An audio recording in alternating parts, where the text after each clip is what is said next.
Kings win 119-114. Kings are 11-11. They're back at 500. It's a big smile on my face because a lot of fans who believe in tanking are slowly but surely beginning to realize, hey, this team may be something. I tweeted this out, the only tweet of the night that I've been trying to hold back on. And I thought tonight, after beating the Nuggets for the third consecutive time, was a good time to actually talk about it, which was this current Kings team could be last year's OKC Thunder team with Chris Paul and Shai Gilgeous-Alexander, because nobody had that OKC Thunder team being the 5th seed in the Western Conference last season, right? And I don't think anyone had the Kings being 11-11 this year. From everything that I saw in terms of national media, local media, half of the fan base, it was Team Tank, and that was it. But one of the biggest things that I said from the very get-go was, do you believe in De'Aaron Fox? Yes or no? If you say no, I respect it. And I know where you're headed with that, right? But if you in fact do believe in De'Aaron Fox, and I said this 1,000 times, if he comes out killing, she's been killing it, you will want to surround De'Aaron Fox with the best players possible. That doesn't mean giving up your current good players. A lot of people on Twitter yesterday were trying to make up Harrison Barnes trades that were just beyond ridiculous, disrespectful, asinine. I can't stop those people from tweeting stuff out like that or commenting on Facebook or on Instagram or on Reddit, wherever you get your Kings news. It is unbelievable how so many people want to tank and trade away your good players. Harrison Barnes is playing so well. Buddy Hield, besides the statistical box score that wasn't great today, he did so many good things that produced another win, that helped the Kings produce another win. That's big time. For him to know that he was getting a lot of attention tonight and just making the extra pass quickly too. It wasn't that he was thinking about things. He was just reacting to it. Like, hey man, use me as a decoy. I want to win games. There is a cohesiveness growing amongst his team right now. There's a chemistry that's building up right now. Winning does that. That's what winning does. You cannot put a price on winning. You cannot predict the types of things that can come from winning. Doing the right things, approaching the game the right way is how you want to play this beautiful game that we all love, which is basketball, man. It's crazy to see all these asinine trades, man, out there trying to dismantle this team. Like, why? Like, why? It's crazy. And yes, Tyrese Halliburton has been a revelation without question. I didn't see him being this good. Hell no. No way. Nobody did. Nobody did. But he is this good. And now you got something cooking in Sacramento. You got a tandem of De'Aaron Fox and Tyrese Halliburton for the next decade. That, ladies and gentlemen, is a great thing. That is something you can smile on because Tyrese is a winning basketball player. He makes winning plays. He does winning things. And he has a great attitude towards no tanking. I want to win now, not later. That's what you want to see. And De'Aaron Fox, he's put this entire city on his back. Lots of respect for that young man. A lot of people, a lot of players shy away once they get paid. A lot of them do. Throughout NBA history, just go back and look. Anytime someone gets paid, they get satisfied. They're content. But not this young man. De'Aaron Fox is playing at a high level. He's showing the NBA world, the NBA universe, what he's all about. And he's all about winning. He's producing night in and night out. And he's gotten a lot of help from his teammates. Harrison Barnes, it's clicked for him. Don't know why. Not going to ask. Sometimes it be like that. Sometimes players take apparently 5, 6, 7, 8 years in the league to develop. To develop into something really good is what I meant to say. Like, he's always been a good player, but now he's taking his game to the next level.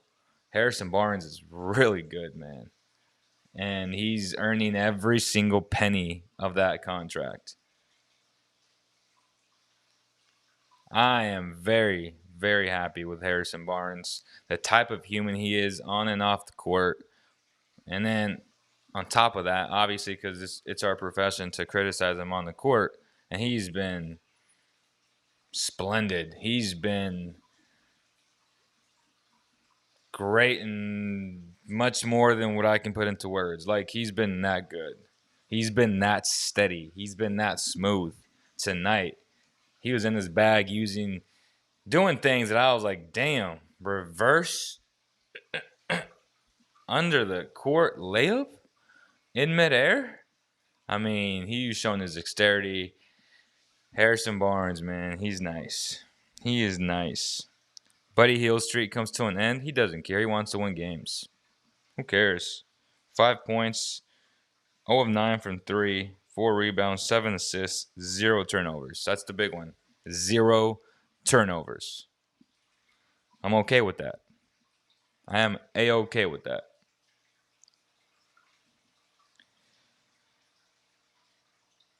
Rashawn Holmes. Oh, another thing that I said.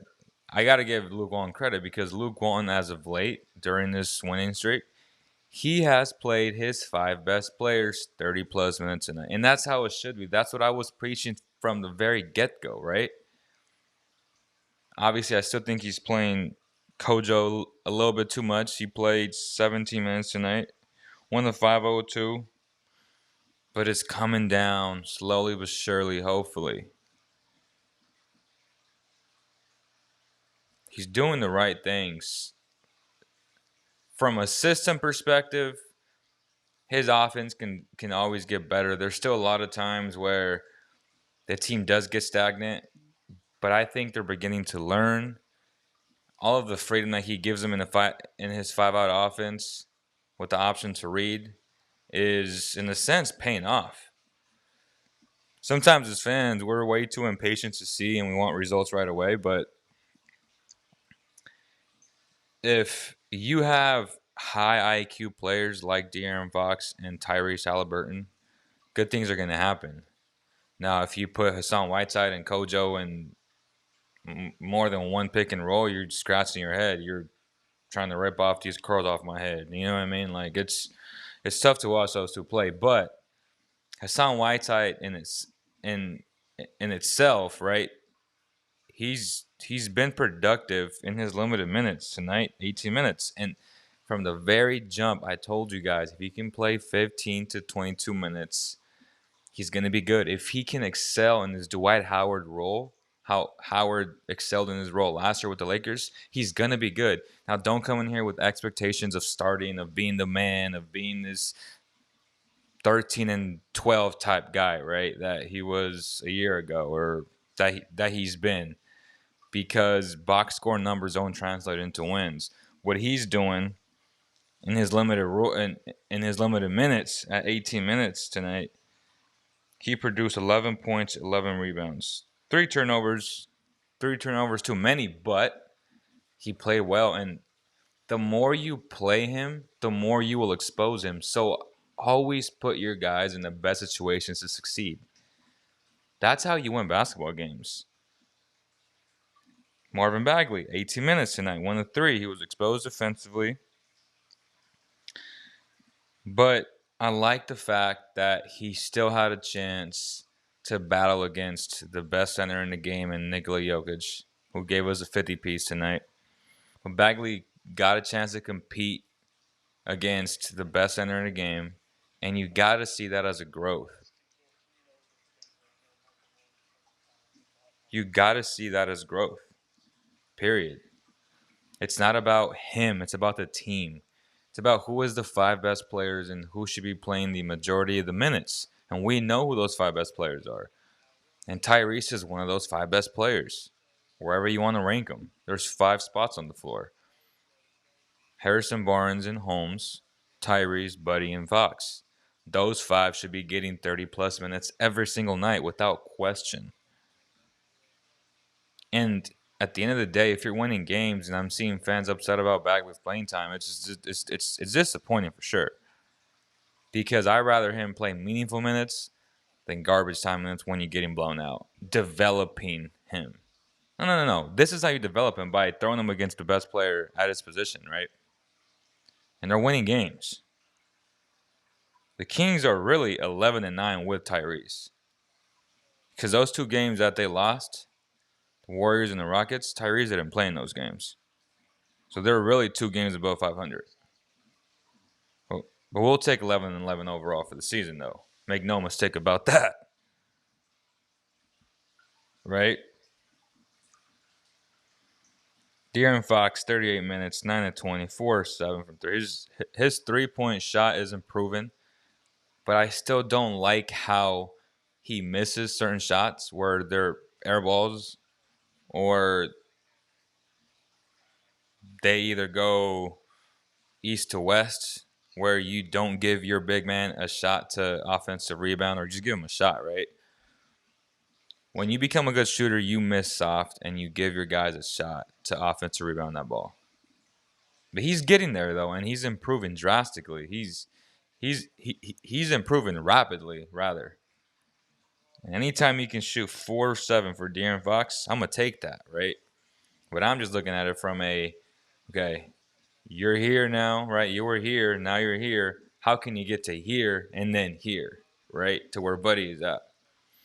Buddy's 0-9, and guys are still playing deny on him. They're running 2 guys at him. That just shows how great of a shooter he is. The respect that he gets league wide is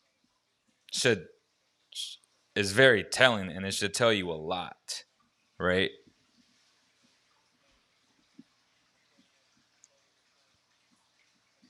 Should Buddy be traded, or should the front office not mess with the chemistry right now? At the moment, that comes from AR Lotman. Man, I think the Kings should trade for an upgrade of a Kojo and an upgrade of a Glenn Robinson. You got to upgrade your bench. Your bench is the worst bench in the NBA. So, what can you do? How can you do it? And a lot of people send me potential trade machine trades, right? And a lot of them don't make sense because the Kings don't have the assets to upgrade those positions without giving up another good player. And that's the problem, right? Realistically, like say someone said, DeLon Wright and Derrick Rose for Kojo and Bielitsa. And throw in a couple of seconds. Like, why would the Pistons want to do that? Oh, because they want to lose. Why would they want to get substantially worse? So, if they're losing by 7 to 10 points, they're about to lose 15 to 20 points with Kojo playing those minutes. Like, you get substantially worse if you do something like that. Now, what I plead Kings fans to do is to not send unrealistic trades to me or to Post. When I see that, I'm like, oh my God. Like, y'all are better than that, right? Like, even last night's Harrison Barnes' asinine trade of Harrison Barnes for a first and some other kid from the Celtics. And I was like, what? Oh, Langford. I was like, wait, what? Ugh. No. Nope. Tyrese is talking right now. Luke Harrison has already talked. Someone else has talked too. But, hey, man, you got to be proud of this team. They're winning basketball games. And that's it, man. Wish that signing trade for Dante DiVincenzo would have happened with the Bucks. Dante would have been an incredible bench piece. Oh, my gosh. Without question, man. looking back at it now, you're just like, damn, Dante's a beast, bro. Like off that bench with Tyrese rather than Kojo, oof, he is exactly what they need. He's exactly combo guard what they need, man. And the NBA said, "Now we're not trying to improve the Bucks." And again, make no mistake, the Kings are a byproduct of all this because, or they could have just kept Bogey, right? Which was the other thing, and either cut Kojo, eat the money because I don't see anybody taking that contract on 12, 32 mil per season for Kojo, an NBA fringe player. That's tough, man. That's tough to sell. But again, they did manage to trade Deadman last year, where I didn't see anybody taking Deadman on, but they did, and then they ended up cutting him. That's how it goes sometimes. And all it takes is one team. But I just don't see anybody taking Kojo, just unless it's tough, bro. It's tough.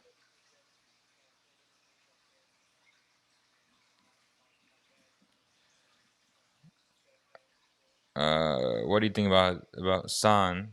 Obviously, I've gone over that. If Hassan perfects and he accepts his role, which 15 to 22 minutes a night, then he's a good player to have.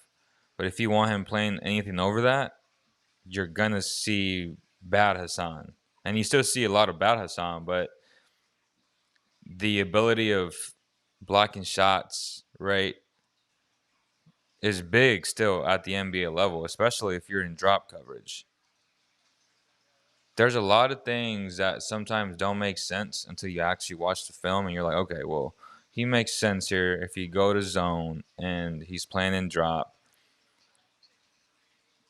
But if you're playing him minimal minutes, then it's okay. But if you start playing anything over that, then you're just like, oh, heck no. There's no way. You can't live with him more than 22 minutes a night. There's just no way. No way.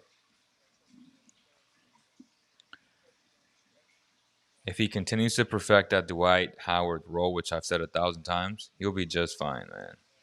He'll be just fine. But this notion, I remember all the fans were like, oh, he got to start from day one. And I was like, oh my gosh, here we go.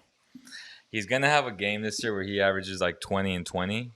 Fans are going to just riot. Like, oh my gosh, start him, pay him. Like, it's going to happen.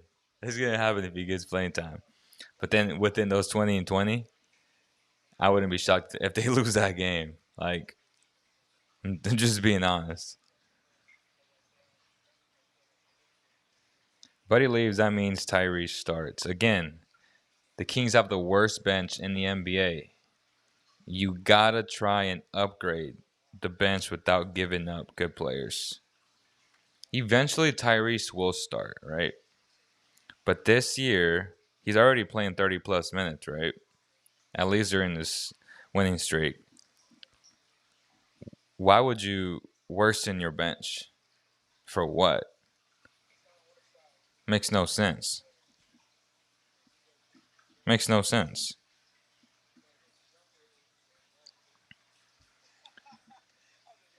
Um, yeah, man. Make sure you hit the like and subscribe button. Share this. Hit the dislike if you want. It doesn't matter. Helps us out either way. Looking at all the comments, Monk is better than Buddy. Buddha Morris, you just don't like Buddy, bro. I can't take anything you say serious. Um, that signing trade not happening hurt us, sure, for sure. Monk and the Martin twin for Buddy, and yes, they were and played great together. Oh, he's referring to Monk and to De'Aaron. I mean, if you can take Kojo's contract away and you get the Martin twins, right? Monk, the Martin twins somehow try to get Buddy and Kojo, and if they add like a first round pick in 2022, then I'd make that trade for sure. I'd make that trade for sure.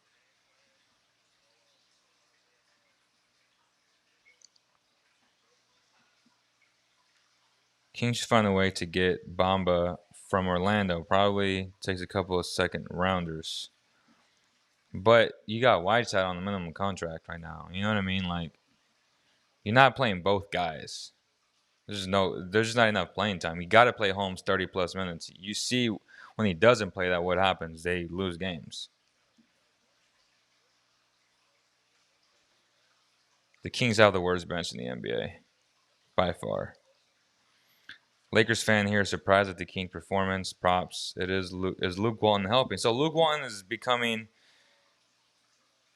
He's using more logic, I would say, because again he's playing his 5 best players 30 plus minutes, which is really not that hard to see. But I'm glad that he is. And as I said before the year started, that I believe that coach would coach his heart out because he wasn't going to get a head coaching job within the next 2-3 years. There's no way. So I expected this from the very beginning of the season. But he's still playing Kojo a little bit too much. I don't understand why. He's putting Hassan Whiteside and Kojo in the pick and roll, which is terrible. And then there's still a couple of X's and those things that I would have to point out on film that they can do better on both ends of the floor.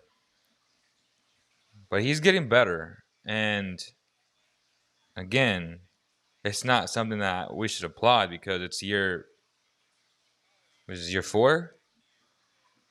I mean, I expect that. You're a professional and you're a basketball mind and you grew up in a basketball family. So, yeah, like, do you want me to give you a run? Like, no. I mean, no.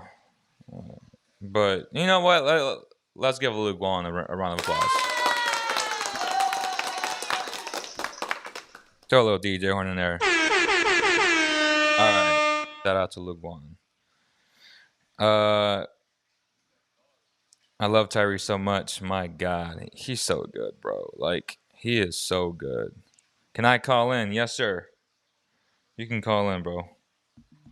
I am opening on. Yes. You can call in, bro.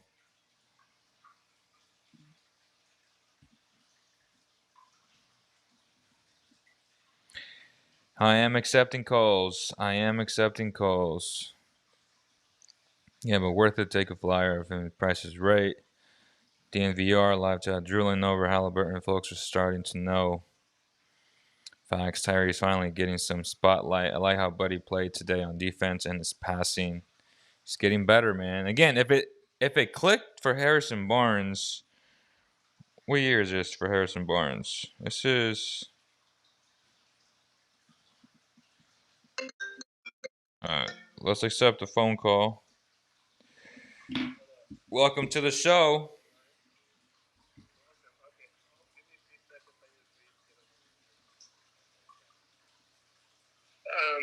Okay. I want to address something a little bit off topic, but about the Kings, if that's okay. Right. Okay.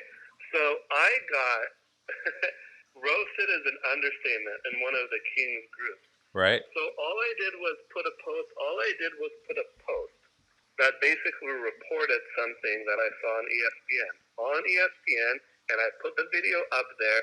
I said Richard Jefferson said that he heard from within the Kings organization that Tyrese Halliburton eventually could be the starting point guard and that they would put Fox at the 2 spot. Mm-hmm. I want to emphasize the words eventually could. Mm-hmm. And then they asked him what his sources were, and they said Harrison Barnes. Mm-hmm. But it also possibly could have been Luke Walton. Mm-hmm. And I put that on the chat boards, and everybody was mad as hell at me for the idea of starting Halliburton at the point guard, which I said over and over. You guys are, I hate to use the word idiots, if I may say that, and that's putting it lightly, because I kept on saying this wasn't my idea, and it wasn't Richard Jefferson's idea. This is a report of something he heard from within the Kings organization, and it came from Harrison Barnes, according to Richard Jefferson. And from where Harrison Barnes got it, we don't know. So I want to put this to rest because it was, if you check the message boards, particularly this group that's like 1985 to Forever Kings, they roasted me like crazy. And I keep on saying, it's not my idea. It's not my idea. I'm just reporting what I heard from Richard Jefferson on ESPN, which he heard from Harrison Barnes. Now, having said all that, Does it matter though? Well, let me ask you this again. It's kind of like the NBA shutting off KD yesterday, right? Where it's all optics, bro. Like, does it matter if you say Tyrese is the starting point guard and De'Aaron is the starting shooting guard, or vice versa? Like, at the end of the day, they're playing well together in the backcourt or as a three guard rotation, which is their five best players right now. Like, it doesn't matter. And people put such an emphasis still till this is 2021, and people still want to put an emphasis on he's a starting point guard. Like, no. You put the five best players out there, period. Period. I'm tired of just the optics of, he's a shooting guard, he's a point guard, he's a center. No. He's a good player. He's a good player. He's a great player. That's all I want to hear. At the end of the day, if, say, Drew Holiday was here, people would still be, he's a starting point guard, or he's a starting shooting guard. He'd probably be starting that small forward, honestly. He would. And people would still throw a fit at him because people are silly. This isn't 1980. You put the best five guys out there and let them figure it out. That's just how it is, man. Yeah. Period. I don't care who is, by definition, Scott Moyk saying starting point guard. Like, it doesn't matter. Every position is interchangeable in today's NBA. But go ahead. Yes. And what I want to emphasize is I don't disagree with that. I agree that Halliburton and Fox are two best guards, and they should start eventually. And Halliburton's got point guard skills. There's no doubt about that. Whether you put one as the one, you need multiple playmakers out there. Literally, like, you're seeing how Buddy is becoming better because he doesn't have to take that much of the handling abilities like he was last year when Fox was out. And you saw how bad Kojo was and how bad he still is. If you add another legit playmaking handler like Tyrese, that makes Buddy's life much easier because, again, as I always say, put your players in the best positions to succeed. Don't make them do stuff that they're not good at. I don't want to put my graphic designer to edit videos if his sole purpose is to make graphic design. That doesn't make any sense. That's making me a bad leader. And in this case, that was making Luke a bad coach. And I think he's beginning to learn. He's playing his five best players 30-plus minutes a night, which is a good thing. Go ahead. And that's half of it. The other half of it is just me defending myself after. I mean, I got so many hateful comments, threatful comments. It's just been ridiculous. And half of it was people hating on me. The other half of it was people hating on Richard Jefferson. But people miss the whole point of this. And the point of it is that the idea does not come from me. The idea does not come from Richard Jefferson. It comes from within the Kings organization somewhere. So if people don't like that idea or like that idea, put that on the Kings organization. I think Simmons from I think Bill Simmons was the first one to throw that out, and that was about a month ago. Yes. I think this started some time ago when Luke Walton alluded to the fact that we might make some changes, be in the starting lineup or something like that. And they probably, bantered this about. So I don't know why the whole Kings fan base is hating like heck on me and Richard Jefferson. We're saying this when all we're doing is just reporting something that we heard. I mean, don't sweat it, man. Don't sweat it, bro. Because at the end of the day, Kings fans took my disrespect Rashawn Holmes as hate Rashawn Holmes, and that was never the idea. And people be taking things out of context for the most part. Again, I never said fans hate Rashawn Holmes. I said fans disrespect him, and they do because they don't think he's worth 15 to 18, which is ridiculous to me. Like, it really is. Yeah. Hey, can I ask a quick question? Go ahead. Is he restricted or unrestricted? He's unrestricted. Uh-oh. And that's what I tell people. If you offer him 12, 13, he's going to walk. Like, I know that for a fact. You know what I'm saying? Like, we need to keep Rashawn Holmes. Yeah. But, okay. If I have more time, I want to switch to another topic real quick. About De'Aaron Fox. Go ahead. No. Well, I'll just say that I'm giving respect. I don't hate Fox. I don't hate Hield. I don't hate Bagley. I don't hate anybody. I just look at people's Good. strengths and Me weaknesses. neither. But I'm giving props. I'm giving props to Fox for his increased play of late. But I actually want to switch over to Bagley. Okay. Because I've told you he's my favorite player, and I love Bagley. But at the same time, I've got to recognize he is not a positive contribution. He is like the worst player on the Kings right now in today's game, at least, and a number of other. Oh, he's games. not worse than he's not worse than Kojo. Let me finish. He's last. He's last in the NBA in defense at the power forward position, and this is what I've been saying to people. I don't. He's not. It's like I like him and he's my favorite player, but at the same time, it's like he needs 3 seasons at least. When I watch him and I see him this season, it's like he definitely doesn't belong as our starting power forward, and he almost doesn't feel like he belongs on the beat. He's one of those people that just needs a few more years to develop, whether it would have been college or the G League or whatever. But he has, as many have said, he has a high ceiling, high potential, the talent, the skills, the length, the athleticism, all of that is there. But the mind and the know-how of the NBA basketball is not there. And I feel like that the good thing is that he's getting less minutes. He's getting like 18 minutes rather than like 30-plus minutes. And we're starting him, but we know he's not like that much of a positive contribution. But I just want to point that out there that I don't hate Bagley, and we shouldn't hate Bagley. Yeah. He's an underdeveloped player. He needs, you say a season and a half. I say like at least 3 seasons.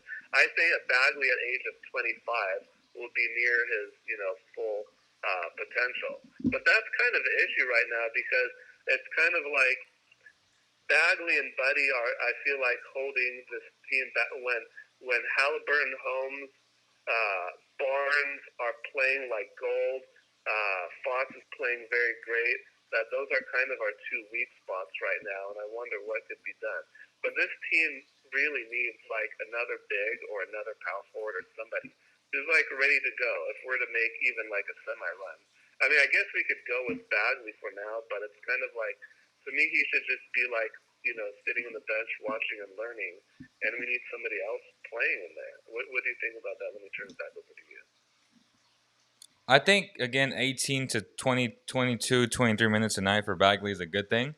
Not playing him 30-plus because anytime you do that, and the same can be said about Kojo and Whiteside, is you can really expose them and hurt their not hurt Hassan. Nobody can hurt that man's confidence. That guy is funny, and he's extremely confident for the wrong reasons. But someone as young as Bagley, where if you put him to guard Nikola Jokic for 30-plus minutes a night, you're going to hurt his confidence because he's going to get torched. And I like the fact now that Luke has progressively played him less, right, exposing them less, but still giving them meaningful minutes, giving them the first 6 minutes of the first quarter to go out there and give it his all. Like, show and improve, watch film. I like what they're doing with him. I didn't like what they were doing with him when they were losing after that first initial winning, and they were playing them a lot. And a lot of it was because they were getting blown out, right? And he was putting up fake numbers, and people were talking about his numbers. And I'm like, have you watched the context of the game? Yeah, sorry if I may interrupt, but don't you feel like that might be coming from the front office? We've said this a million times. For sure, yeah. For sure. And I feel like somebody else is winning the argument saying this isn't working because he's just not a fit for the team right now. Yeah, 100%, man. Well, I appreciate your call, brother. I'm going to get someone else on. Okay, all right. Thank you for the All right, big dog. Okay, talk to you later. Good call, man. Good call by my boy Basim. Again, we don't have to force 21-year-old Bagley in. What's the urge? Seriously. There's only 5 guys allowed at one time. Play your best 5 guys. Win. Be happy with wins. Kings fans don't get to enjoy many wins. They have 11 already. Jeez. Stop talking about, oh, he got to play in the fourth. No, he doesn't. If the head coach doesn't feel comfortable playing him, then he doesn't feel comfortable playing him. Period. What's the problem? I'm tired of these silly ass comments on social media. Like, no. Could he play? Sure. But if you ever make the argument of playing him in crunch time, it's like, stop. Rashawn Holmes needs to play in crunch time. And he's not playing over Harrison Barnes. He's not playing over Halliburton. He's not playing over Buddy. As you guys saw, Buddy was 0 of 9. But that Denver Nuggets team was rushing him, blitzing him, denying the ball. Like if he was 9 and 9. Like he creates so much space, so many lanes for Fox to drive, for Harrison to drive, for Halliburton to drive. That's Buddy Hield. That's Buddy Hield. That's just the way it is. Go ahead, Javi can call, or whoever else wants to call before I end this call, because I got to hurry up, man, and get these fish behind me, because the Picasso trigger that I bought, I mean, he legit is too aggressive, and that, I don't know if you guys see him, but that Achilles tank behind me, that's a $400 fish. That's an expensive ass fish, and I can't have that little dude that was $25 pick on my $400 fish. There's no way. What's up, Javi? How you doing today, Leo? Good, bro. Like, man, the last caller, just I don't know why Richard Jefferson holds so much credence in his mind, and how do you know he doesn't make all that up? Because who's Richard Jefferson to Sacramento? And furthermore, ESPN is trying to get clicks. But it doesn't matter, though. Like I said, it's just optics. Like, say he starts, and even if he started, what would you say he is? A starting point guard or a starting shooting guard? And it's a rhetorical question because it doesn't effing matter. I don't believe anything ESPN says about anything on the West Coast, because ESPN stands for the East Coast Sports Prerogative Network, and they have no climate of what's going on. From Rachel Nichols to the incompetent one they call Kendrick Perkins. Oh, he's terrible. I mean, Richard Jefferson's a clown himself, but I'm not talking about Richard Jefferson and Halliburton being a point guard on the starting lineup sheet. But from King's perspective, fans listening, I'm trying to see, because I got a few trade proposals and videos I made, but do you guys want to sit there and stand pat with this roster, or you want to give up your 2021 first-round pick to add some quality bench depth? I don't think they're in a position right now to, for one, get equal value with Marvin Bagley III can provide for his draft capital or his pick. But furthermore, I don't see them giving up on him like this. But I just, I hear, like, again, I don't like talking about them, but they're the only, major market radio station out here. The Carmichael Days and the, Jason Ross and all them. Not even Jason Ross, but really Carmichael Dave and his co-host, they say, well, now is the perfect time to trade Buddy Hield and, Sean and Harrison. Like, they're not even, like, they make it seem as if they're, like, ancient players in this league at this time. It's as if I tell people, do you think De'Aaron Fox is going to look at this roster and say, oh, we just got rid of my starting small forward, my starting power center, and my best shooter on my team because we want to get younger when these players are going to take 2 or 3 years to develop, and I'm going to be 24 in December? Do the Kings want to sit there and stand pat with this roster and maybe squeak in the 10th, or they want to trade a Corey Joseph and a future first this year and a second and acquire some bench depth? Like, call New Orleans and say, we'll give you our first now for Lonzo Ball, and we'll throw in Corey Joseph to make the salaries match. And whether that's far-fetched or not, they're playing putrid. And granted, it's early, we're 22 games in, but unless they're going to be a team that's, middle of the road. The more I think about it, the more I like that for them. It's like, you're going to get a first-round pick, which will probably be 15 to 20 if the Kings have Lonzo, right? And they don't have to pay Lonzo Ball max money. And you can extend Lonzo, and I feel like if they did Corey Joseph, our 2021 first-round pick, and our 2022 second-round pick, or even the second-round pick this year. Sure. You give Redick and Ball, and you throw them. No, just Kojo, and your first for Lonzo and. We could use a Redick, though. We could use some perimeter shoot off the bench. Yeah, but then salaries don't make sense after that, though. No, the salaries do match. If you do Parker and Kojo for Ball and Redick, the salary caps do match. They do match. I've done my research. I mean, it's in the video I'm going to send you. I mean, I was saying Bielitsa. I want to keep Bielitsa for personal preference because it's perimeter shooting. He's already rumored to be traded. So, say you keep Parker and they take Bielitsa. Bielitsa and Parker are $1 million separate in regards to Bielitsa at 7, Parker's at 6.5. Yeah, that makes sense. give or take. But I'm saying, But either way, the main player on that trade for me is Lonzo, and if you can get Lonzo for Kojo and our first, no, but they want to get rid of Redick though, and we could use Redick though because we don't have perimeter shooting that Bogdanovic provided outside of Buddy Hield. I mean, that's what I'm saying. We can add with Hassan, with Halliburton. well, obviously, yeah. Like if you get Redick and Lonzo, I mean that's a win-win, and you get rid of Kojo.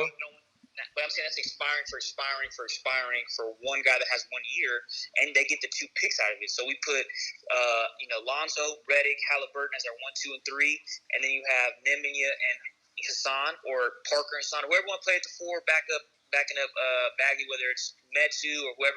I'm saying you got a solid. You're not going 6 deep now because I really feel like we're 5.5 because Bagley I consider to have. We're about I see a solid 7 to 8 deep, and then we can really push Golden State and those 6 to 9 seed teams to compete and get in the top 7.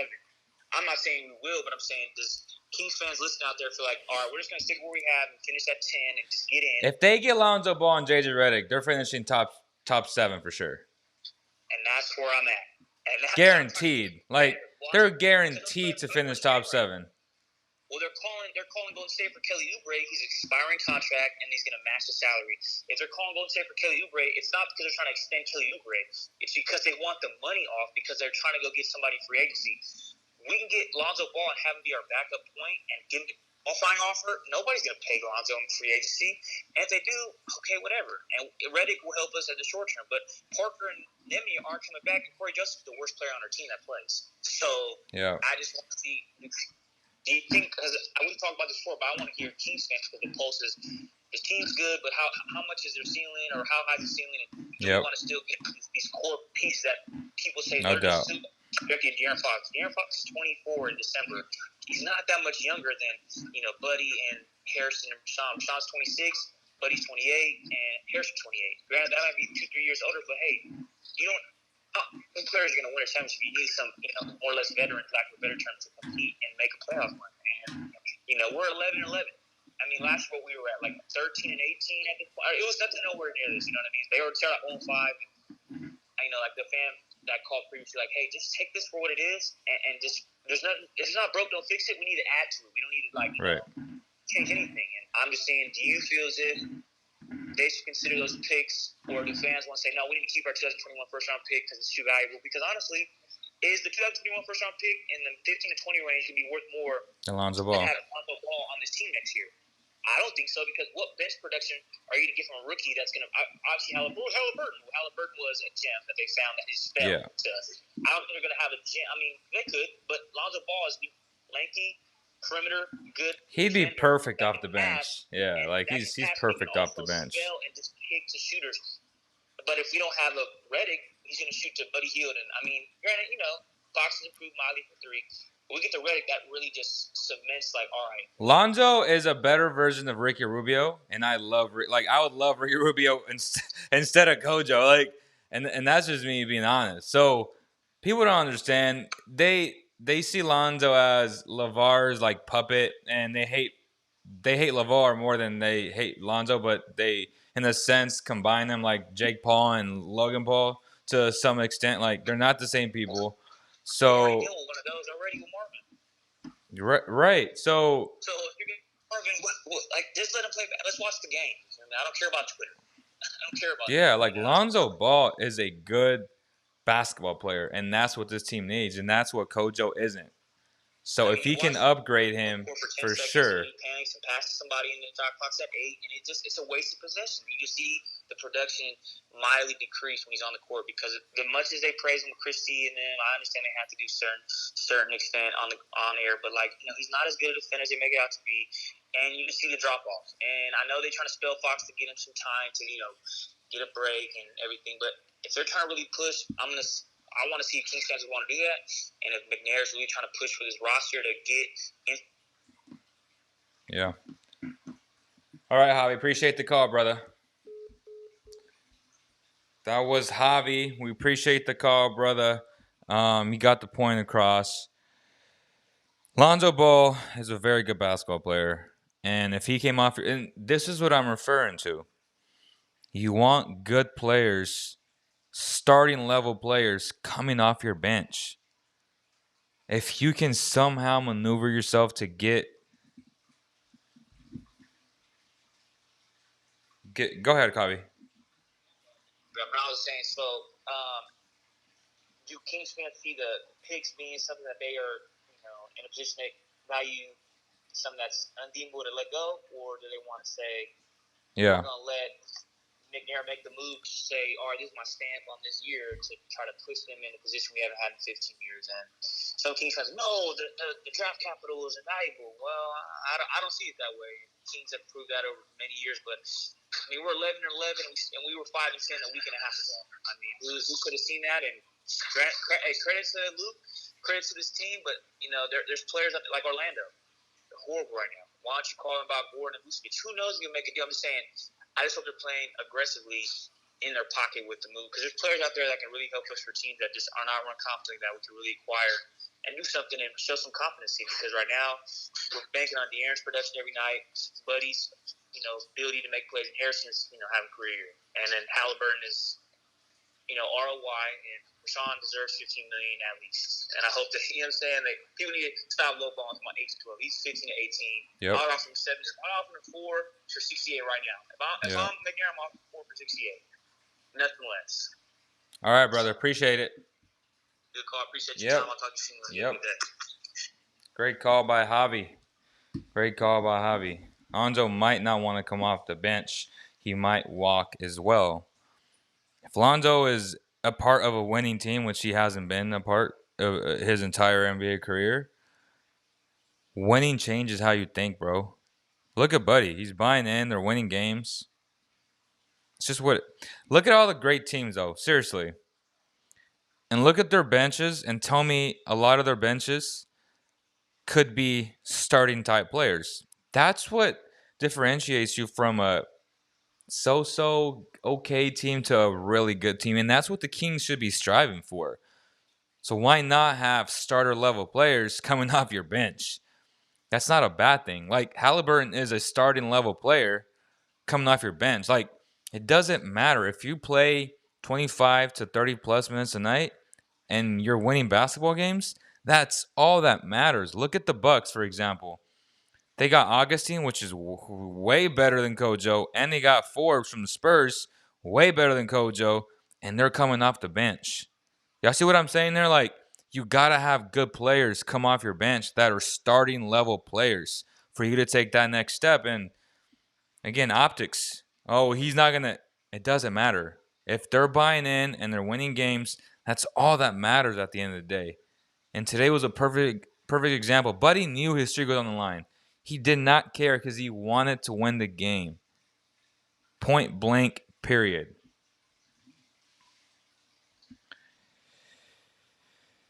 All right, y'all. I appreciate every single one of you guys who've been here 48 minutes. Thank you guys so much. Oh, and on Holmes, I'd offer Holmes 2 years, 32, 2 years, 33, 34. Easy. But yeah. All right, y'all. Thank you guys so much. And I'll see you guys on the next one. Peace.